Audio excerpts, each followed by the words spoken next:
Hello students, good morning. High secondary part 1 IP subject lecture number 47 है। Students, कल हमने discuss किया था फाइनेंशियल फंक्शंस। फाइनेंशियल फंक्शंस क्या होते हैं, किस तरह से एक्सेल में यूज़ करते हैं, एक्सेल में फाइनेंशियल फंक्शन का क्या रोल रहता है। फाइनेंशियल फंक्शन में आपने देखा कि कभी भी कोई भी पर्सन, कोई भी एम्प्लॉय कहीं पे लोन लेता है बैंक से, तो लोन लेने के बाद उसका कितना इंटरेस्ट है, कितनी देर के लिए वो लोन लिया गया है, और उसकी जो इंस्टॉलमेंट है कैलकुलेट करना कि उसकी पर मंथ की इंस्टॉलमेंट कितनी बनेगी, उसको रेट ऑफ इंटरेस्ट कितना होगा, और उसको लास्ट में प्रिंसिपल कितना पे करना पड़ेगा, वो अमाउंट विद इंटरेस्ट कितना पे करना पड़ेगा आफ्टर 4 ईयर्स। वो हमने कल डिस्कस किया था कि फाइनेंशियल फंक्शंस किस तरह से बैंकिंग सेक्टर यूज़ करता है एमएस एक्सेल को लेके। ये जो फाइनेंशियल फंक्शन थे, इनके साथ ही कुछ और फंक्शंस हैं।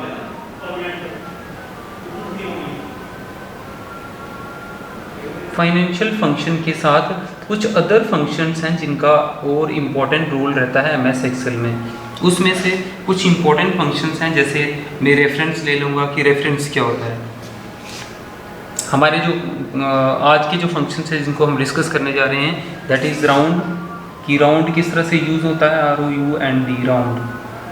ये भी उसी फाइनेंशियल फंक्शन का एक भाग है। राउंड के बाद हम करेंगे कि मीन, मीडियन, मोड किस तरह से फाइंड करना है, फैक्टोरियल कैसे फाइंड करना है, FACT फैक्टोरियल फाइंड करना, वो मैथमेटिकल है। इनको आप मैथमेटिकल फंक्शंस भी कहेंगे। इनके जो आज हम डिस्कस कर रहे हैं, these are also called as mathematical functions, क्योंकि बहुत सारी मैथमेटिक्स की टर्म्स होती हैं जिसमें इनका रोल रहता है मैथमेटिकल फंक्शंस का। फैक्टोरियल है, मीन फाइंड करना है, you have to find mean. Mode find करना हो कभी, कि मोड फाइंड करने के लिए कौन सा फंक्शन यूज़ होता है आपका। मोड फाइंड करने के बाद आपका स्टैंडर्ड डिविएशन है, STDEV, standard deviation. Standard deviation के बाद आप एवरेज फाइंड करते हो। एवरेज फाइंड करने के बाद कभी मैक्सिमम और मिनिमम वैल्यू, मैक्सिमम और मिनिमम वैल्यू को फाइंड किया जाता है। एक्सेल में इन फंक्शंस को किस तरह से यूज़ करते हैं और इनके क्या रोल रहते हैं, अपनी इंपॉर्टेंस क्या रहती है स्टूडेंट्स, वो आज हमें देखना होगा। सबसे पहले मैं राउंड फंक्शन को लेता हूँ कि राउंड को किस तरह से यूज़ किया जाता है। तो जो राउंड फंक्शन है, इस फंक्शन को एक्सेल में इस तरह से यूज़ किया जाएगा। कोई भी एक्सेल की शीट होगी, उसमें आपने परसेंटेज फाइंड की है मान लो, या तो आपने एवरेज फाइंड की है, या आपने कोई किसी भी किस्म की कोई वैल्यू फाइंड की हुई है, उसमें आप राउंड का फंक्शन लेते हो। राउंड का मतलब क्या होता है, इट रिटर्न्स और it helps to round off the integers. It helps to round off the integer. जो भी अवेलेबल इंटीजर्स होंगे उनको ये राउंड ऑफ कर देगा। फॉर एग्जांपल हमारे पास इस तरह से होगा, आपके पास कोई टर्म है 26358678673, ये एक टर्म है। इस नंबर को आपको राउंड ऑफ लगाने से क्या फ़र्क पड़ेगा उसको हम देखते हैं। एक्सेल में आपको सिंपली इक्वल टू लिखना है, इक्वल टू लिख के राउंड लिखना, ROUND, राउंड। राउंड के बाद ब्रैकेट स्टार्ट करना है। ब्रैकेट स्टार्ट करने के बाद आपने जिसको राउंड लगाना है वही नंबर आपका आएगा, वही नंबर आएगा। मैं नंबर ही लिख रहा हूँ, अब इसका रेफरेंस भी ले सकते हो, इस सेल का रेफरेंस भी ले सकते हो। रेफरेंस का मतलब है सेल की स्पेस, C7 है, C9 है, B2 है, D2 है, क्या कौन सा आएगा। तो मैं यहाँ पे नंबर ही लिख रहा हूँ 26359.76783, कॉमा करके। You have to mention here कि ये जो राउंड है वो आप कितने डेसिमल प्लेसेस तक करने जा रहे हैं। मोस्टली जो एग्जैक्ट रहता है हम 0 डेसिमल प्लेसेस में ही लेते हैं कि 0 डेसिमल प्लेसेस तक ही आपको लेना है। क्योंकि आफ्टर डेसिमल के जो डिजिट्स हैं वो नंबर्स में नहीं आते। अगर आपको किसी की सैलरी कैलकुलेट करनी है तो आप पैसों में नहीं दोगे, दैट मीन्स पैसाज में नहीं दोगे, ओनली रुपीज़ में दोगे। तो 23 पैसा आया या 76 पैसा आया वो नहीं, तो आपको राउंड ऑफ अप टू 0 करना पड़ेगा। तो 0 करने से जैसे ही राउंड ऑफ होगा ये फिगर आपकी कन्वर्ट हो जाएगी किसमें, 26359। तो मैं आपको दोनों एग्जांपल दे देता हूँ। ये यहाँ पे 9 था लेकिन ये 0.76 था। 0.76 का मतलब होगा कि ये 359 था, अब 360 बन जाएगा। अगर आप इसको 0 प्लेसेस तक कर रहे हो तो 360, 26,359, 26,360 बन गया। अगर आप इसको ज़्यादा डेसिमल प्लेसेस तक लेते हैं, दैट मीन्स आप ऐसे लिखते 26359.6783 और यहाँ पे मैं 2 लिख लेता। दैट मीन्स अगर मैं राउंड करता हूँ इसको 2 डेसिमल प्लेसेस तक, तो 2 डेसिमल प्लेसेस में क्या आएगा, 26359 ही रहेगा, डॉट करके 7। अब 6 की जगह पे ये 6 था क्योंकि इसके जो थर्ड प्लेसेस पे है वो 5 से ऊपर है, 5 से ग्रेटर है, तो 6 का 7 बन जाएगा, तो 0.77 it is the exact value by using round function. तो राउंड एक मैथमेटिकल फंक्शन है, इसको जब भी कहीं परसेंटेज फाइंड करनी हो, किसी का कोई सैलरी में कैलकुलेशन करनी हो, उसका HRA DA निकालना हो, तो आपको राउंड यूज़ करना ही पड़ता है। अगर राउंड यूज़ नहीं करोगे तो आपके सारे डेसिमल प्लेसेस में आएंगे। जब भी कोई मल्टीप्लिकेशन या डिवीजन होगी तो डेसिमल प्लेसेस में आएगा। तो राउंड ऑफ करना इंपॉर्टेंट होगा। राउंड ऑफ नहीं करोगे तो राउंड ऑफ करने के बिना आपके सारे के सारे आफ्टर डेसिमल आते रहेंगे। तो आफ्टर डेसिमल में आप फिगर्स को ले नहीं सकते हो, क्योंकि आपको सैलरी देनी होगी तो आप पैसों में नहीं दोगे, आपको राउंड ऑफ करना पड़ेगा। नेक्स्ट फंक्शन है आपका है फैक्टोरियल। FACT के नाम से जानते हैं इसको, फैक्टोरियल। फैक्टोरियल फंक्शन क्या करता है, FACT फंक्शन आपको हेल्प करता है to find the factorial, to find the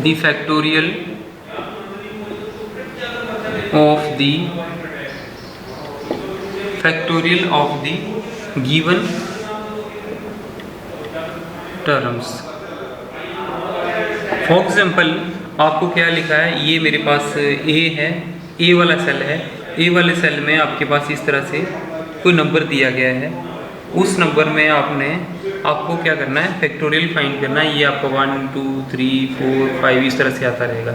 यहाँ पे नंबर है 10, कहीं पे है 20, कहीं पे है 15, कहीं पे है 13, कहीं पे है 17। तो ये क्या करेगा, 10 से लेकर 5 तक के, 10 से लेकर 17 तक के सारे नंबर्स को आपस में मल्टीप्लाई कर देगा, तो फाइंड करके दे देगा आपको। आपने सीधा लिख लेना है A1 से लेकर A5 तक मल्टीप्लाई कर दो, तो फैक्टोरियल लगाएंगे आप सिंपली। ऐसे लिखेंगे FACT के बाद A1 डॉट से लेकर A10 तक। तो ये सारे की सारों की मल्टीप्लिकेशन करके आपको सामने आ जाएगी, जिससे आप फैक्टोरियल फाइंड कर सकते हो इस टर्म्स का। तो ये मैथमेटिकल फंक्शन है। इस तरह से थर्ड फंक्शन है जिसमें मीन फाइंड होता है। तो मीन फाइंड करने के लिए आपको पता है कि मीन, मीडियन, मोड, ये तीनों चीज़ें फाइंड की जाती हैं, मैथ्स में यूज होती हैं। तो मीन फाइंड करने के लिए आपके पास कोई टर्म है, मान लो मैं एक एग्जांपल लेके चलता हूँ। कोई एक टर्म है 13, 17, 25, 6, 3, 19। तो आपको क्या करना है कि ये 1 2 3 और ये 1 2 3 है। इस केस में मीडियन निकालना होगा तो आपको इन दोनों को जमा करना पड़ेगा और डिवाइडेड बाई 2 करना पड़ेगा। ऑड और इवन केस में दोनों में, अगर आपके पास इस तरह से टर्म है 5, 6, 7, 13 और 12, अगर आपके पास 2 और 2 4 और 1 5 टर्म्स हैं, तो ये बीच वाली टर्म होगी, that is the median. Median means जो आपका बीच में आ रही है टर्म, इस साइड से भी 2 रहेगी, इस साइड से, क्योंकि ये ऑड था। लेकिन इवन के केस में ऐसा नहीं होता। तो चाहे इवन हो चाहे ऑड हो, वो टर्म्स आपको दी गई होंगी, टर्म्स उसके अंदर सेल के अंदर होंगी।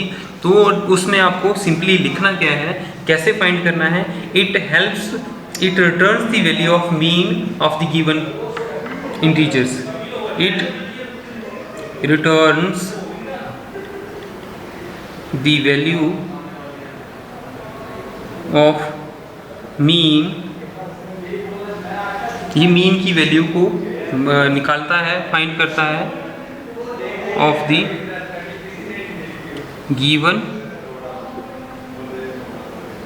Integers or given terms.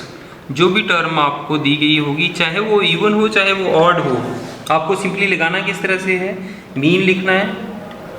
Mean लिख के कहाँ से सेल कहाँ तक है, जिस तरह से ये एग्जांपल मैं आपके सामने लेके चल रहा हूँ, इसी तरह से आपके पास एक्सेल में ए बी सी बहुत सारे होंगे। आप कितनी टर्म्स का मीन निकालना जा रहे हैं, तो ये वाली टर्म्स आपकी यहाँ पे होंगी। कहाँ से लेकर सेल रेफरेंस कहाँ तक लेना है, तो आपको वो सेल रेफरेंस लेने हैं कॉलम्स को सहायता लेके। बी वाले मान लो B2 है, तो B2 से लेकर B10 तक के जो भी नंबर्स आ रहे हैं, उन नंबर्स का आप क्या करना चाहते हैं, मीन फाइंड करना चाहते हैं, तो आपको मीन निकल जाएगा। आप मीन इस तरह से निकाल सकते हो, आपको अलग से कैलकुलेट करने की ज़रूरत नहीं पड़ती है। इसके बाद मीन के बाद हमारा मोड है। मोड कैसे फाइंड करते हो, मोड होता क्या है कि मोड क्या होता है कि मोस्ट अक्रेंस, जो बार बार रिपीटेडली टर्म्स होती है किसी भी एक टर्म में, तो उसको हम मोड कहते हैं। कि मोड मीन्स वो टर्म जो कई बार रिपीट हो रही हो, दैट मीन्स सबसे ज़्यादा टाइम बार रिपीट हो रही हो, that is called the mode. तो ये मोड भी इससे फाइंड किया जा सकता है। मोड को फाइंड करना भी इजी है, एक्सेल के द्वारा आप मोड को फाइंड कर सकते हो। इसका मतलब ये हुआ कि most occurrences are repeated terms,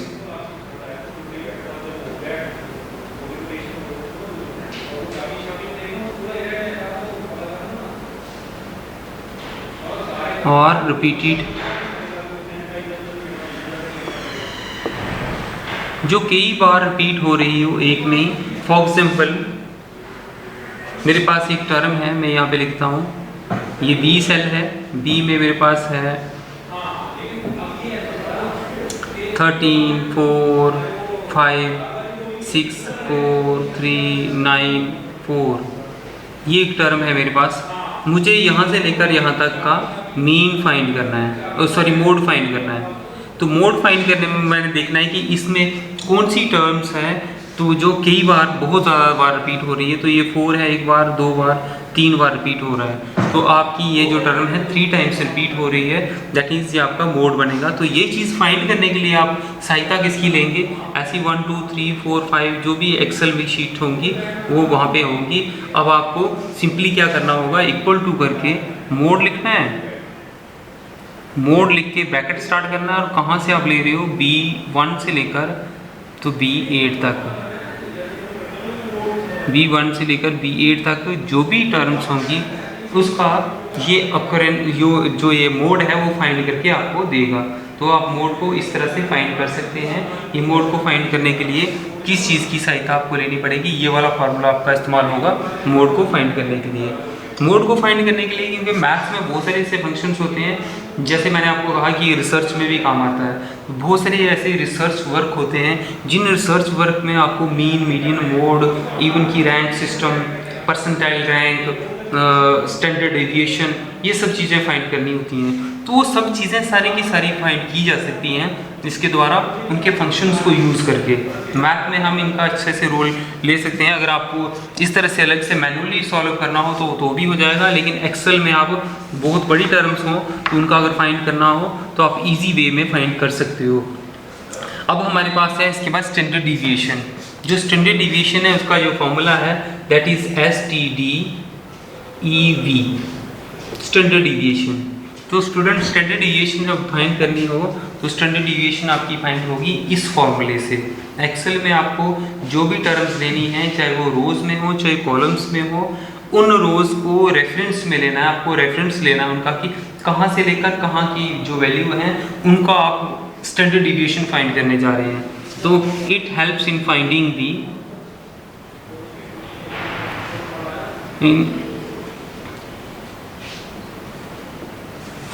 the standard deviation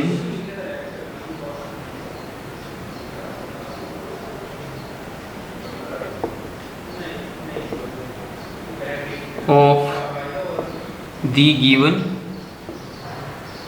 term, जो भी टर्म आपकी गिवन होंगी उनका स्टैंडर्ड डिविएशन फाइंड करने में हेल्प मिलेगी। आप इससे स्टैंडर्ड डिविएशन फाइंड कर सकते हो। जो स्टैंडर्ड डिविएशन होगी उसको फाइंड करने के लिए आपके पास टर्म्स होंगी। मान लो आपके पास ये टर्म है 56 है, 31 है, 37 है, 41 है, 56 है, 13 है, 16, इस तरह से बहुत सारी टर्म्स हैं। अगर 2 कॉलम्स में है, 2 रोज में है, उनका फाइंड करना है, या एक में है, ये सी वाले सेल में है या किसी भी सेल में है, तो आपको फाइंड करने के लिए इस तरह से इनको लेना पड़ेगा। ये टर्म्स थी आपकी। आप इसका स्टैंडर्ड डिविएशन फाइंड करना चाहते हो, तो स्टैंडर्ड डिविएशन फाइंड करने के लिए सेम आपको क्या करना पड़ेगा, इक्वल टू करके स्टैंडर्ड डिविएशन लिखना है, STDEV ब्रैकेट स्टार्ट करके C1 से लेकर C7 तक जो भी टर्म्स आ रही हैं, तो ये फॉर्मूला आपका स्टैंडर्ड डिविएशन को फाइंड कर सकता है। इससे आप स्टैंडर्ड डिविएशन फाइंड कर सकते हैं। वो कहीं पे भी किसी भी जगह पे आपको करनी होगी, चाहे वो रिसर्च वर्क हो, चाहे इस रिसर्च वर्क के बिना हो। ऐसे ही इसके अलावा भी और बहुत सारे फंक्शन जिसमें एवरेज होगा। एवरेज फंक्शन को, एवरेज भी एक तरह का मीन ही होता है कि आपको एवरेज फाइंड करनी है, परसेंटेज इस तरह से आप निकालते हैं तो एवरेज फाइंड करनी है। एवरेज फंक्शन भी इसी तरह से यूज़ होगा। एवरेज आपको लिखना होगा, एवरेज लिख के रेफरेंस देने होंगे कि इनकी एवरेज फाइंड कर दो C1 से लेकर C7 तक, तो आप इस तरह से एवरेज फाइंड कर सकते हो। बाकी इसके बाद है मैक्सिमम और मिनिमम वैल्यू। आपके पास कोई वैल्यू दी गई होगी, मान लो यही एक लेके हम चलते हैं, तो आपको मिनिमम और मैक्सिमम वैल्यू किस तरह से फाइंड की जाती है। अगर मुझे मैक्सिमम वैल्यू फाइंड करनी है तो मुझे मैक्सिमम लिखना है, मैक्सिमम वैल्यू ब्रैकेट स्टार्ट करना है C1 से लेकर C7 तक। तो आपका जो आउटपुट आएगा वो क्या आएगा, इसमें सबसे हाईएस्ट वैल्यू कौन सी है, दैट इज़ 56, या कॉमन है यहाँ पे। अगर आपको फाइंड, बहुत सारी वैल्यूज़ हैं आपको फाइंड करनी होंगी, उसमें से मैं यहाँ ले रहा हूँ, तो आपको मैक्सिमम वैल्यू 59 मिलेगी। That is the maximum value of that column. इस कॉलम में इस तरह से आपको सॉर्टिंग करनी हो, अरेंज करना हो इनको असेंडिंग ऑर्डर में, डिसेंडिंग ऑर्डर में, तो आपको फिल्ट्रेशन भी होगी, आप इसको फिल्टर भी कर सकते हो। फिल्टर करने के बाद आप इनको अरेंज कर सकते हो किसी भी असेंडिंग ऑर्डर में या डिसेंडिंग ऑर्डर में, दोनों में। जैसे ये मैक्सिमम किया, इसी तरह से मिनिमम वैल्यू भी फाइंड की जा सकती है। मिनिमम वैल्यू C1 से लेकर C7 तक अगर आप फाइंड करते हैं, तो अगर आप चेक करेंगे कि यहाँ से सबसे छोटी वैल्यू कौन सी है, दैट इज़ 13, तो 13 आपके पास आएगा, जिससे आपकी मिनिमम वैल्यू आएगी। इन डिफरेंट मैथमेटिकल फंक्शन से जो हमने किया, डिफरेंट फंक्शन है मैथ्स एक्सेल में, जिसमें मैथमेटिकल फंक्शन भी कहते हैं, जो हम मोस्टली रिसर्च वर्क में, मैथमेटिक के बहुत सारे कामों में इस्तेमाल करते हैं। इसके अलावा एक चीज़ का बहुत ज़्यादा रोल रहता है, दैट इज़ रेफरेंस। रेफरेंस का इवन की टॉपिक थोड़ा अलग भी है, आपको स्टूडेंट्स पता चलेगा अगर, तो SREFERENC रेफरेंस क्या होता है। मान लो आपके पास पर्टिकुलरली ये सेल्स हैं, मैं यही सेल लेता हूँ, इसको थोड़ा बढ़ा देते हैं, आगे D रहेगा, सब रहेगा, इस तरह से ABCD। इन सेल्स में भी कोई वैल्यू है, 5 है, 9 है, 7, 3, 11, 19, 21, ये बहुत सारी वैल्यूज़ हैं। आपको रेफरेंस लेना है, आपको क्या करना है, इस वाले C कॉलम्स की ये वाली वैल्यू किसी और जगह पे यूज़ करनी है, तो पूरी की पूरी वैल्यू ये कॉपी हो जाए दूसरी जगह पे, और उसमें कोई चीज़ ऐड भी हो जाए, तो आपको उसको बोलते हैं हम रेफरेंस ले लेना सेल का। इस सेल का, इस शीट का रेफरेंस, जैसे आपके पास यहाँ शीट 1 आएगी, आप जब भी एक्सेल खोलेंगे तो शीट 1 होगी, शीट 2 होगी और शीट 3 होगी। ये 3 शीटें इसमें बाय डिफ़ॉल्ट होंगी, और अगर आप और भी शीटें क्रिएट कर सकते हो, आगे यहाँ क्रिएट लिखा होता है, क्रिएट में बहुत सारी शीटें आप और भी क्रिएट कर सकते हो। तो एक एक्सेल की जो वर्कबुक है उसमें बहुत सारी शीट्स क्रिएट की जा सकती हैं। तो एक शीट का रेफरेंस दूसरी शीट में, दूसरी शीट का रेफरेंस तीसरी शीट में, जिसमें पूरी की पूरी ये शीट कॉपी करके दूसरी जगह ले जाना विद रेफरेंस के साथ। उस रेफरेंस को यूज़ कैसे किया जाता है, आपको जहाँ रेफरेंस लेना हो वहाँ इक्वल टू का साइन लगाना है। इक्वल टू साइन करने के बाद आपको वहाँ जाके क्लिक करना है जो लेनी है। मान लो या आप यहाँ ये कॉलम पूरा लेना चाहते हो, आपने क्या करना है, इस पे क्लिक कर देना है C1 पे, इक्वल टू, या तो C1 लिख दो या तो आप डायरेक्टली क्लिक करो, जैसे ही क्लिक करेंगे उसके बाद आप क्या करो, इसको एंटर मार दो। जैसे ही एंटर मारेंगे तो आपकी जो C1 शीट है वो रेफरेंस इसका ले लेगी, दूसरी जगह पे चले जाएगी, रेफरेंस आ जाएगा और सेल नंबर और किसी सेल में आ जाएगा जिस सेल में आप लेना चाहते हो। तो ये पूरा का पूरा सेल, इसमें आप इसी को ऐड भी कर सकते हो। ये पूरी की पूरी शीट आपकी वहाँ पे कॉपी हो गई। तो कॉपी पेस्ट करना अलग चीज़ है, लेकिन रेफरेंस लेना अलग चीज़ है। आपने इस पूरी की पूरी, क्योंकि कॉपी पेस्ट तो आप पूरी की पूरी फाइल को ले रहे हो या पूरी को ले रहे हो, लेकिन यहाँ पे रेफरेंस लेने में आप फॉर्मूले को इस्तेमाल भी कर सकते हो। तो आपको फॉर्मूला भी यूज़ हो जाएगा और एक चीज़ शीट का दूसरी जगह पे रेफरेंस भी आ जाएगा। तो ये सब हमारा था मैथमेटिकल फंक्शन।